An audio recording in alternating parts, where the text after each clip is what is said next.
Galnet News Digest, 2nd of February 3307. We read the news, so you don't have to. In this week's news, Serene scandal rocks empire. Taking advantage of minors. Poking the Thargoids. All you ever wanted to know about vehicles. Serene Harbour scandal set to rock empire. Which is the bigger scandal? That the Imperial Internal Security Service is using unlicensed secret torture facilities in a system outside Empire jurisdiction? That the torture facility allowed dangerous neo-Marlinist terrorists to escape? Or that someone of high rank and security clearance within the Empire appears to be implicated? On Thursday last week, a Mayday call was received by Commander Elsa Solomon. This is an emergency broadcast on all frequencies from Serene Harbour.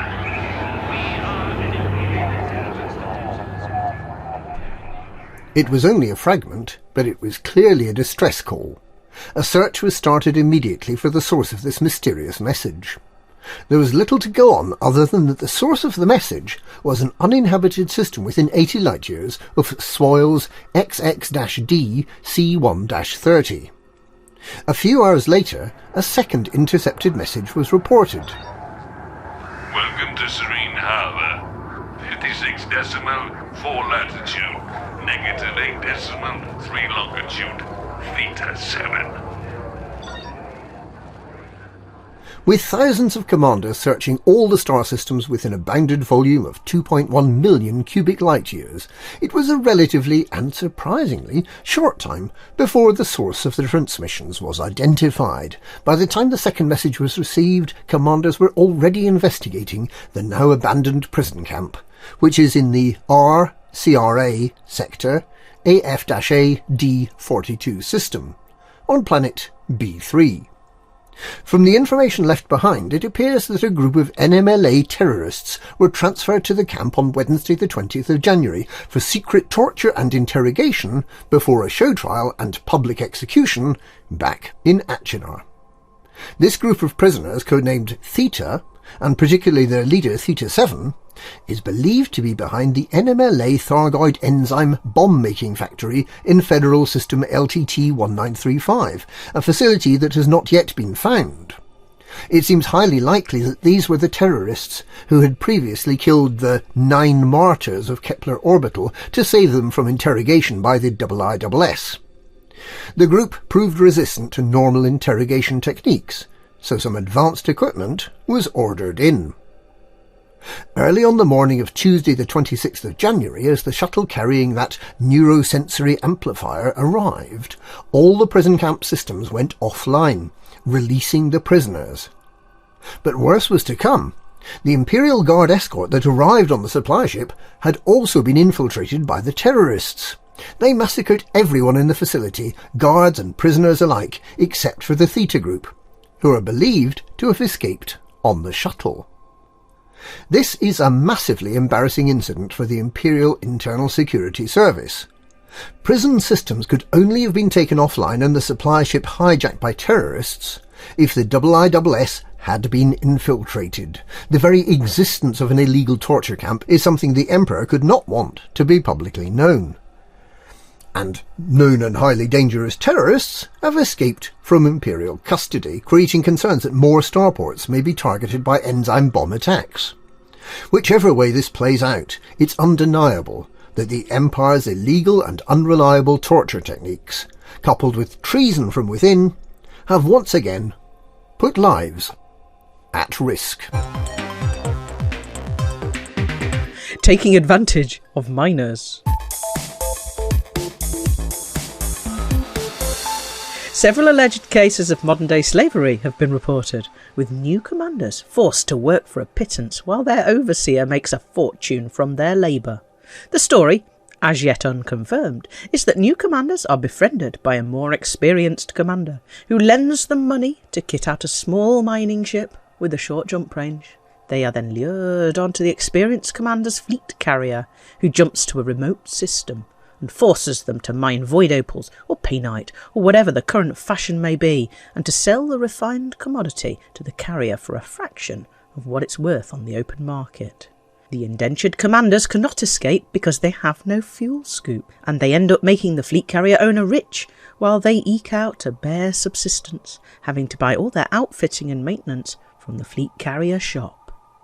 If this sort of behaviour tells us one thing, it's that capitalism is alive and well in the galaxy. The Empire is proud of those who displayed the initiative to recruit their own little band of helpers. It's just like Imperial slaves, only it's commanders.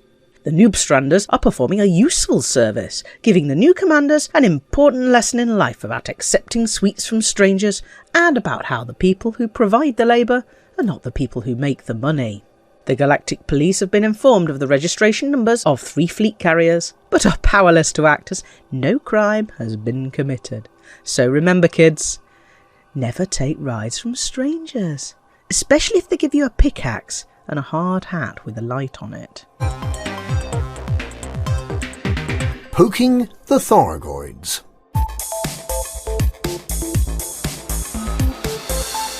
The Buckyball Racing Club has decided to further the cause of the Anti-Xeno Initiative by making the Thargoids so angry that they attack again.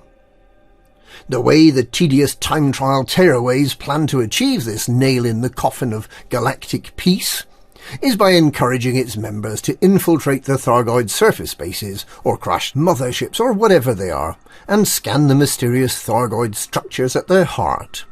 This work is allegedly being carried out on behalf of Canon Interstellar Research. However, when we approached a representative from Canon, all he'd talk about was something called Gnosis Unnatural Cheese. So it's unclear whether the time trial has Canon's blessing.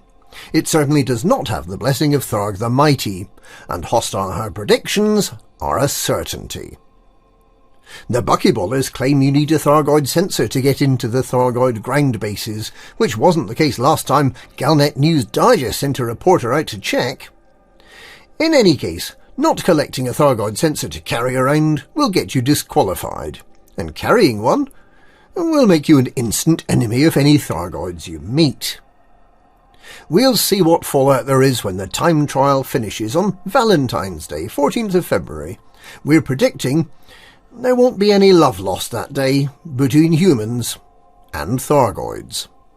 Meanwhile, the Anti-Xeno Initiative has launched a range of wearable anti-Thargoid propaganda, prompting Simguru Pranav Antal to launch a competing range of "Surrender to the Thargoids as long as we've uploaded our consciousnesses to the Sim archive first" leisure wear. One of the ranges of clothing is not expected to catch on. All you ever wanted to know about vehicles. We're almost out of time for this bulletin, but we have just enough time to tell you everything you need to know about vehicles. Can you drive your SRV over pedestrians? Will it hurt or even kill them? Absolutely, on both counts. Can ship-launched fighters be used against ground targets? Yes! Will the ship HUD be changing? No. Will ships be able to drop anti-personnel bombs or missiles? Nothing you don't already have in your ship's arsenal. How will night vision work? You'll be able to see at night. If I'm flying a ship, can I lock on to someone on foot on a planet? No. If I am on foot, can I lock on to someone flying a huge great ship above me? With some weapons, yes. Can we engineer our SRVs? No, you can't. Can we jump out of a hovering ship? No, you can't.